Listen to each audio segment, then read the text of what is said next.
Shalom, saudara selamat pagi. Senang sekali dapat menjumpai saudara dalam Renungan Pagi Spiritual Life. Pagi hari ini kita akan kembali melanjutkan perenungan firman Tuhan dalam Keluaran 37 ayat 7-9 dengan judul Ruang Misteri Milik Allah. Saya akan bacakan bagian firman Tuhan bagi kita semua. Demikian firman Tuhan. Ia membuat 2 kerup dari emas. Dari emas tempaan dibuatnya di kedua ujung tutup pendamaian itu. 1 kerup di ujung sini dan 1 kerup di ujung sana. Kerup-kerup itu dibuat menyatu dengan tutup pendamaian pada kedua ujungnya. Kedua sayap kerup itu mengembang ke atas, menudungi tutup pendamaian dan mukanya berhadapan. Muka kedua kerup itu menghadap tutup pendamaian. Saudara, bangsa Israel dengan taat membuat tutup pendamaian sesuai perintah Allah. Di atasnya ditempatkan 2 kerup dari emas saling berhadapan dengan sayap terbentang menaungi tutup pendamaian. Kerup sebenarnya pertama kali muncul dalam Kejadian 3 ayat 24 sebagai penjaga jalan menuju pohon kehidupan setelah manusia jatuh dalam dosa. Dari Eden hingga Tabernakel, kerup selalu berdiri di batas antara yang fana dan yang ilahi, atau juga disebut penjaga wilayah kudus. Dengan demikian, keberadaan kerup di atas tutup pendamaian sebenarnya menyatakan bahwa tempat itu adalah wilayah hadirat Allah. Namun menariknya, yang digambarkan bukanlah Allah, melainkan kerup. Dalam Ulangan 4 ayat 15-16, Tuhan melarang umatnya untuk membuat gambaran tentang dirinya.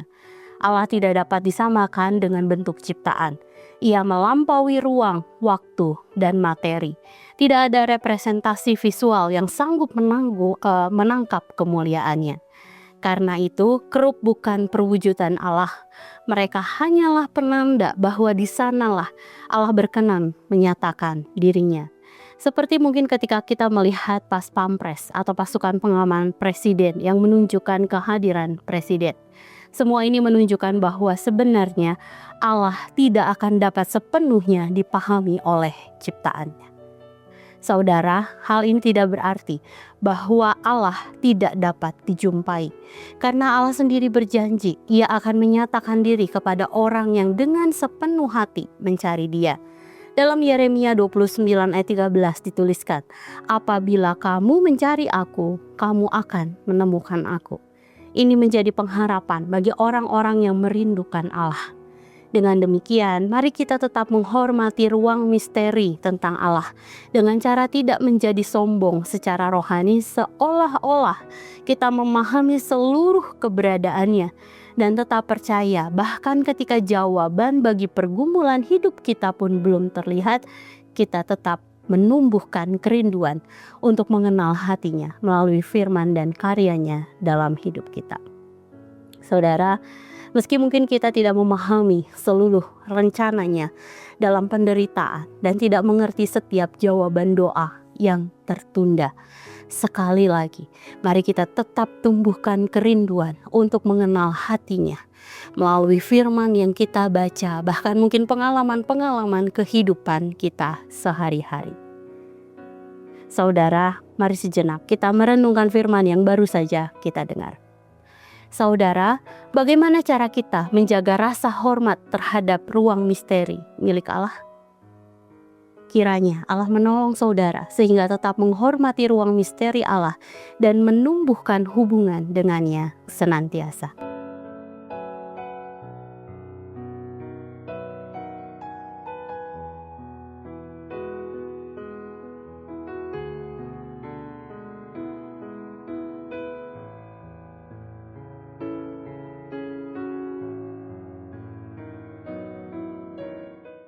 Demikian firman Tuhan hari ini. Mari kita berdoa. Bapa, terima kasih untuk firman yang mengingatkan kami, Tuhan. Kau sudah menaruh kerinduan dalam hati kami untuk kami terus mencari kebenaran tentang Engkau, Tuhan. Mari jaga hati kami sedemikian rupa, pikiran kami sedemikian rupa, akal budi kami juga, Tuhan. Sehingga ketika kami mencari kebenaran dengan tentang Engkau, Tuhan, kami tidak menjadi tersesat karenanya, Tuhan. Kami tetap menghormati. Ketika kami menemukan ada misteri tentang Allah, Tuhan, kami tetap menghormati bahwa kami tidak dapat sepenuhnya memahami tentang Engkau Tuhan. Tapi kami tahu bahwa Engkau Allah yang berkenan untuk ditemui Tuhan. Dan karena itu Tuhan, terus jaga jalan-jalan kami, terus jaga pencarian kami akan Engkau Tuhan, sehingga iman kami tetap sehat Tuhan, pemahaman kami akan kebenaran firman-Mu akan Engkau tetap sehat Tuhan. Dan kami juga bertumbuh semakin serupa dengan Engkau. Terima kasih, kami musrahkan Tuhan hari ini, sepanjang hari ini ke dalam tangan kasih-Mu. Biar Allah saja yang menolong kami di dalam segala sesuatunya. Terima kasih Tuhan. Dalam nama-Mu Tuhan Yesus kami berdoa dan mengucap syukur. Haleluya. Amin. Selamat pagi saudara, selamat beraktivitas. Tuhan Yesus memberkati.